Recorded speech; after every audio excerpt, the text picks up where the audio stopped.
Hi everyone, I'm here today to talk to you about 5 common interior design mistakes that you might be making in your home and how to avoid them. The first item we're going to explore today is color. Color chaos possibly can happen at times. So let's talk about avoiding that in a space. Yes, so one thing that we're seeing a lot right now in interior design is a lot of neutral tones coming to life. We're seeing lots of grays, whites, browns, blacks. And so with that, we're obviously seeing a little bit of a lack of color. And so people are starting to want to bring that more into their home, more into their space, because we love color, it's natural, it adds so much to a space, not only from an interior design perspective, but from a mentality perspective and how you feel throughout your day. And when adding color into a space, 2 main categories. One is picking one accent color that you use throughout a room or a section of your home, and then using shades of that color throughout, because just using that one color can start to feel mundane and a little bit overdone. But if you use shades of the same color, it feels really thought out and it feels like there was a lot of intention in that space. And then the second rule of thumb is to use 2 or up to 3 different colors that all fit together in a color palette. They don't clash, they complement each other, and then pairing those throughout the space in a manner that feels really good and makes your space feel the way you want. And if you are thinking about going bold with color, paint is a way to do that, but there are some tips for that. Before you go paint maybe all your kitchen cabinets in a bold color, you could start with like a laundry space, just a small cabinet possibly. You could start with the base of your island. You could start with an accent wall.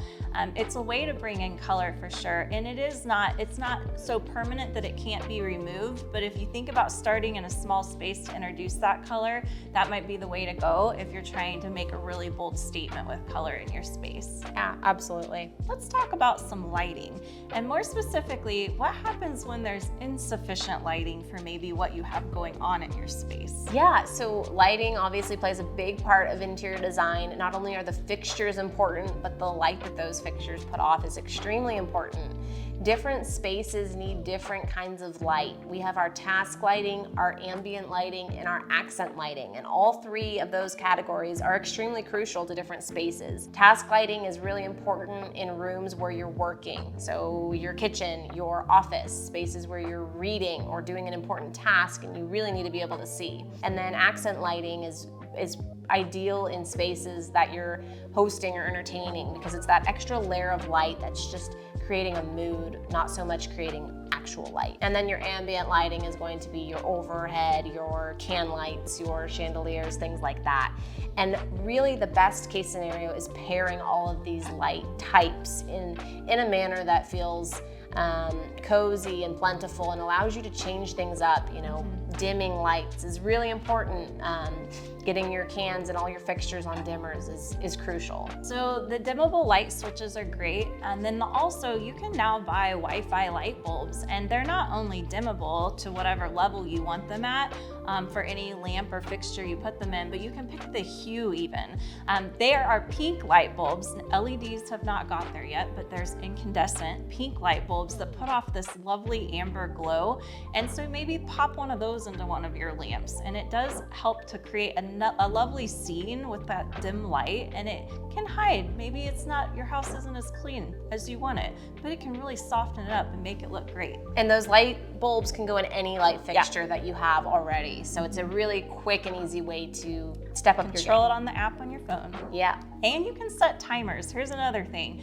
It gets dark early this time of year, and so when you come home, it's nice to have lights that just come on. It's kind of like when you put your Christmas tree light, on a timer. Those timers are great, and then again, they're controlled and set on a schedule with your phone, but you can come home then to a warm space with lights on, and that's always nice, especially when it gets dark so early. We're gonna talk a little bit about window dressing. So window coverings are a huge topic in interior design. Almost everyone needs them because you always have windows, right?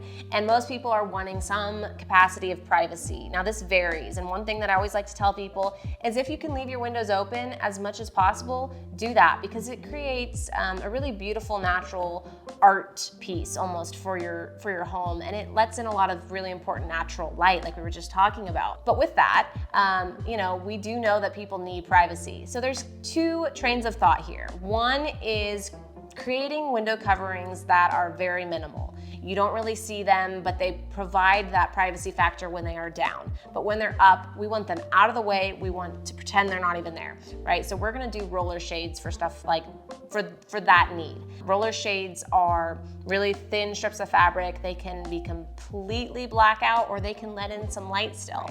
When they go up, they go into a little box at the top of your window. And if you color coordinate that box with your trim, you're not even gonna know it's there. It's gonna feel like part of your window. So that's thought process number one. Thought process number two is to make those window coverings a statement. You can do that by doing blinds or curtains. That's gonna be where you hang your rod a couple inches above your window. Those drapes are gonna come down, they're just gonna brush the floor. That's the best way to do it. And you can do a natural color with these, you can do an accent color, and you can even do a pattern. That's gonna create more of an accent wall and draw attention to those window coverings. And the other nice thing about the shades is that, again, with automation, I mean, they come in everything from you manually lifting them to them being on a battery timer that's a rechargeable battery, and it's just, once every few months. It's not like you're recharging them all the time if you're just taking them up and down, once a day.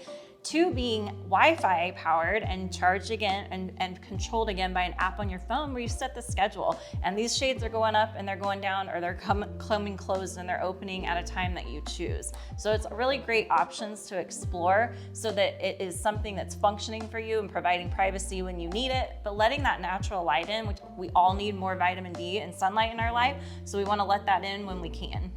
The most common mistake that I see with artwork is not hanging it at the right height.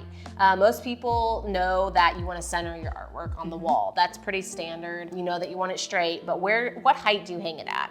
Especially with houses with taller ceilings these days. And people really struggle with this concept. But there's a really easy rule of thumb, and it's super convenient to remember, and that is that you want it at eye height. You want the center of your art piece at eye level. Everyone varies in size as far as height goes. So a good rule of thumb is that the average person is between 5'6", 5'8". So hanging that art piece center line at that height is perfect.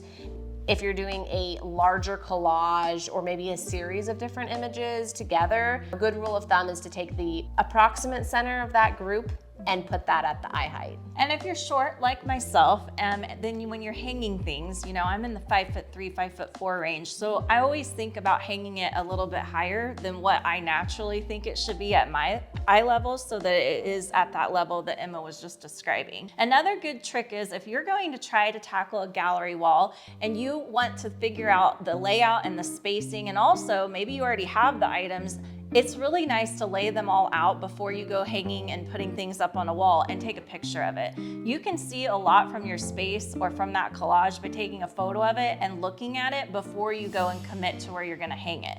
But then from there, you're gonna start again in the center of your wall, you're gonna start in the center of that space, and then you can build out around it. What is the perfect shade of white? Is that the $1 million question? It is, yeah. And I'm not gonna give you an easy answer, because there's a different answer for everyone. It's textbooks, it's science. In every space, it's all different. There are a few that I love to go to. Depends on the other colors in your home. 2 different undertones in every shade of white. One is yellow, one is blue. Every shade of white is gonna have one of these undertones. Some of them it's easier to see it, some of them not so much. But if your white color has yellow undertones, that is going to match and go more cohesively with brown floors, brown laminate, brown tiles, because those 2 colors are gonna complement each other. And then your other white colors are gonna have blue undertones. They're gonna feel a little bit colder, but they're gonna match really well with gray, black, and darker colors like that. So if your flooring is brown, gray, black, it's pretty easy to match a white with those. Just think about undertone, or talk to somebody either at a paint store or an interior designer who knows a little bit more about those details.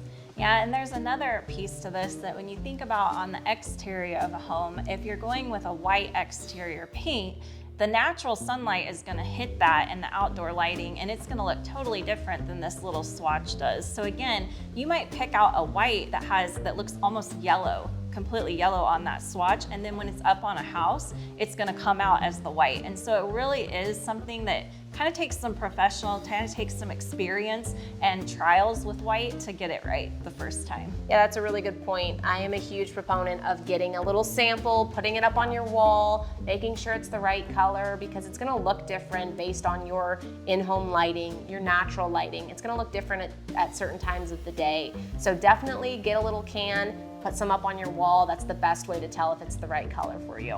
And if you don't want to just sit with a time-lapse camera on it, which is an option, then you have to live with it for a few days and you have to be checking on it in those different lights. So in the early morning light, what does this look like versus in the dim evening light?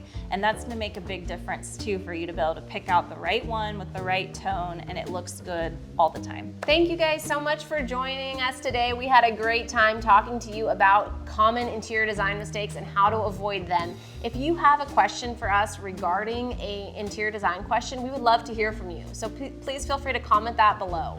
And also, we provide virtual and in-person consultations. So if you're ready to tackle a project of your own, visit us at hardtstudio.com.